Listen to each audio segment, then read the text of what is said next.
What's up everyone, Zach here from Cosmic Academy. There was a recent study reported that says it could take up to 85 years to learn all the cool shit that Ableton has to offer. Before you start thinking about your 85-year-old self, I want to show you one of Ableton's coolest features that many people are still unaware of. Yes! Oh my God! Let me show you what I'm talking about. Now, if you're already familiar with Ableton's resampling mode, don't run for the hills yet.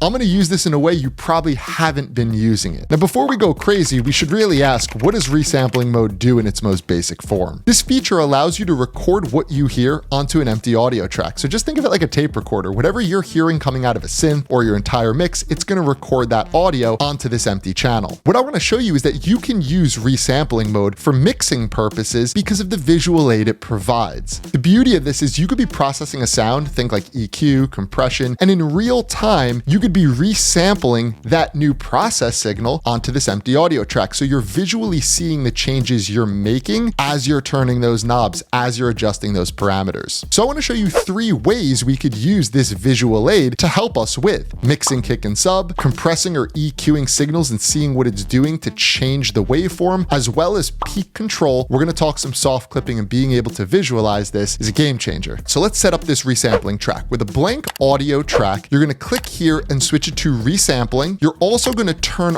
off the output of this channel. We're going to be hearing the instrument that we're processing. We don't need to double that volume. Next, you also want to make sure you engage the record button on this audio track. Then all you have to do is come up to the top here, press record, and it will start to record that audio onto the track in real time. One little bonus tip I recommend is set up a hotkey for this master record button, so you don't always have to go to the top and click it. You could just press a hotkey and it'll automatically do it for you. Let's start by compressing a vocal. Now, compression is a great thing to look at as well, because let's be honest, it's hard to hear. Compression takes a while for your ears to become trained, what to listen for, but sometimes when you can align what you see with what you hear, it makes this process way easier. So you'll notice I'm compressing this vocal pretty aggressively for the sake of demonstration, but what we'll see is the above version looks a bit more concise. It's balanced, things aren't fluctuating word to word. And what I could do in the end is drag the original uncompressed version on top of the compressed version, and we could actually visualize that difference. Really, really cool and helpful if you were having trouble hearing. For this next example, let's stick with compression. I'll just show you what happens as we compress a kick drum. You will see the actual shape of the kick change based on the settings I have here. This feature allows you to align what you hear, if you like it, good, with what you see. If you like it, even better. If you could align what you hear and what you see and it matches your intention, that's ultimately what we're aiming for when we mix, when we sculpt our sounds. Next, we're going to jump to mixing kick and sub. This is awesome too. If you have like your kick in a sampler in MIDI, your sub is still in the synth, and you can't visualize length where overlap exists, this will easily allow you to do so. Now, to start off this example, I'm just going to solo the kick, and you'll see that the kick is being printed onto our resampling track. Once I bring in the sub, we could see how they're mixed together. You could see how the phase interacts. You could see the volume and energy difference between the two. The other cool thing we're able to do is open up our sidechain and in real time adjust the sidechain curve to get our bass ducking around the kick exactly how we need it to be. This is such a game changer. Now, if you're interested in mixing kick and sub, I've done a previous video on this that goes way deeper on this visual concept. I'm going to put that above right now, so click that if you're interested, but let's keep this going. Now, this next way we can use resampling mode to our advantage is by liking this video and subscribing to the Cosmic Academy channel. All right, thanks for watching. I'll see you in the next video. I'm only kidding. Let's get into soft clipping. So we could also use this visual aid to see peaks, an outlier peak specifically. Think about your drums, sometimes plucky synths. They're going to have these crazy peaks that can be very hard to hear. Your ear